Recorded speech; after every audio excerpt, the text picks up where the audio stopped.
25 तारीख को अवकाश है, आयोजित कर रहे हैं। कुरुक्षेत्र के मैदान में जब अर्जुन मोह से ग्रसित हो गए और अपना जो गांडीव था उसको फेंक कर शोक संताप करने लगे, समस्त बंधु बांधवों को जब प्रतिपक्ष में देखा, इन्होंने सामने की सेना में जब उनको खड़े हुए देखा तो उनको मोह उत्पन्न हो गया और उन्होंने युद्ध न करने का संकल्प किया।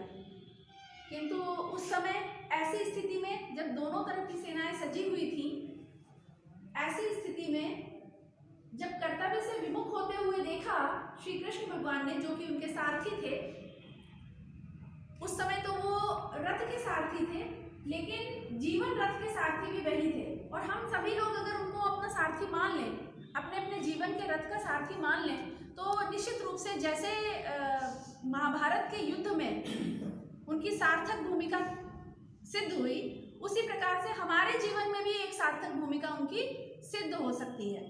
क्योंकि हम सभी महाभारत से गुजरते हैं, हमारे भीतर हमेशा एक महाभारत चलता है, हमारे जीवन में भी एक महाभारत चलता है।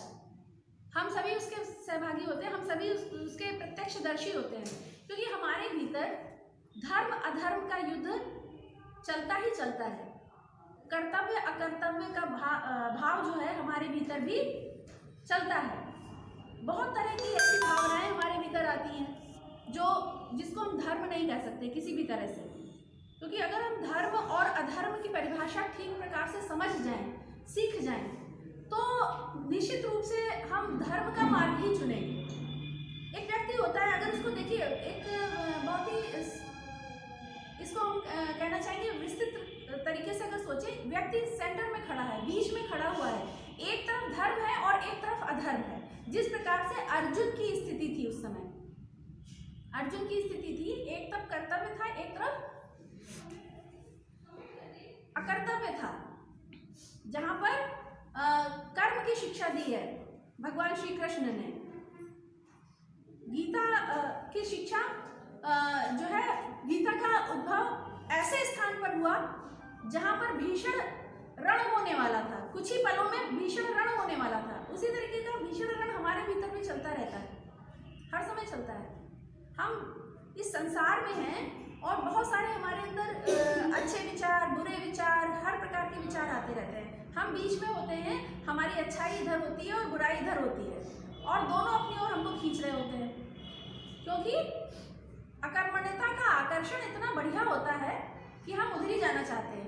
लेकिन हमारा मन क्या कह रहा होता है कि नहीं, हमको इस दिशा में जाना चाहिए, दूसरी दिशा में, जो कि हमारे कर्तव्य की दिशा है, हमको उसमें जाना चाहिए। हमारी चेतना ये समझती है, ये बात हम जानते हैं, बहुत अच्छी तरह से जानते हैं। लेकिन होता क्या है,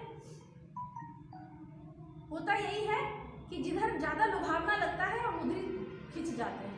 तो दो भागों में हम बटे रहते हैं, हमेशा दो भागों में बटे रहते हैं। हम तो मध्य में होते हैं, हमारी चेतना मध्य में होती है, वो निश्चित रूप से ये जानती रहती है कि सही क्या है और गलत क्या है।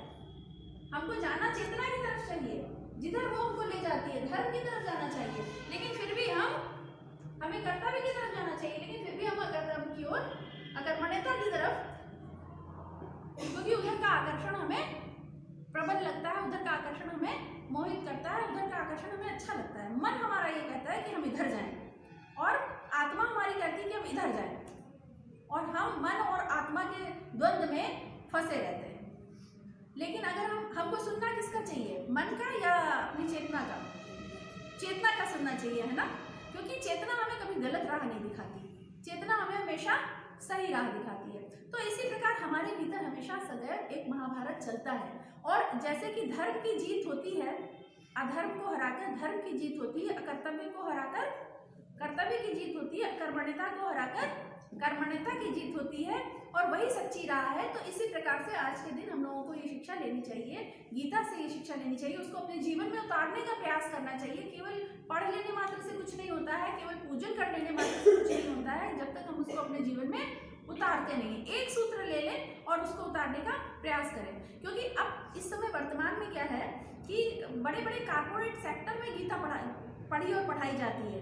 MBA में IIM इंस्टीट्यूट जो है वो विश्व का बहुत अच्छा इंस्टीट्यूट माना जाता है। MBA वहाँ पे जो कराते हैं, तो उसमें भी इसको गीता को अब रखा गया है, पाठ्यक्रम में रखा गया है। क्यों रखा गया है? गीता सिखाने का कोई उद्देश्य नहीं। हम लोग को प्राथमिक कक्षाओं में नैतिक शिक्षा में पढ़ाई जाती है गीता, हम सभी लोग पढ़ते हैं, हमारे घर में भी हमारे बड़े बुजुर्ग लोग भी गीता पढ़ते हैं। तो लेकिन उसको MBA में पढ़ाने का क्या उद्देश्य है?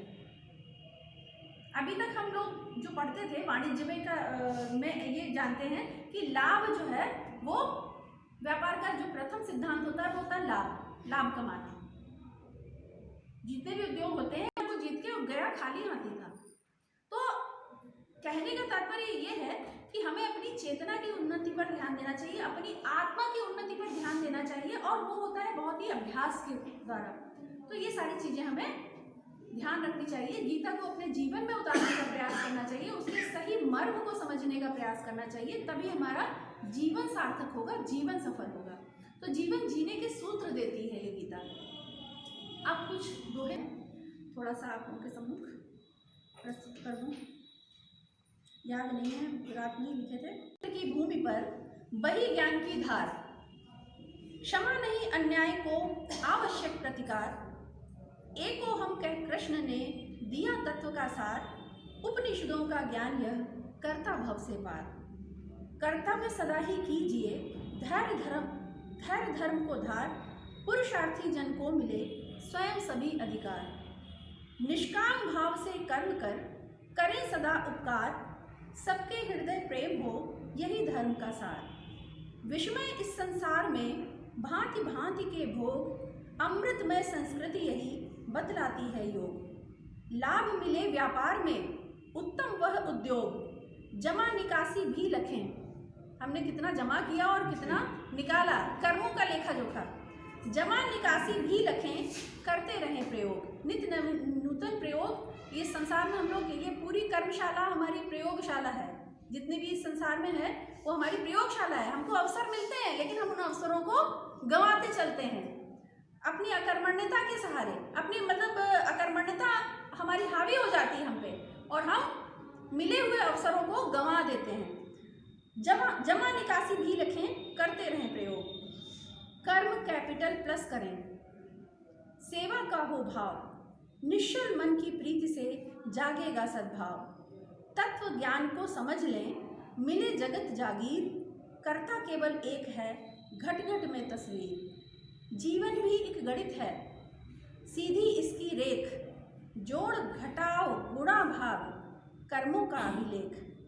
परिभाषित नहीं कर सके ज्ञानी ध्यानी प्रज्ञ, शून्य बड़ा सबसे अधिक हल कर दे सो तज्ञ।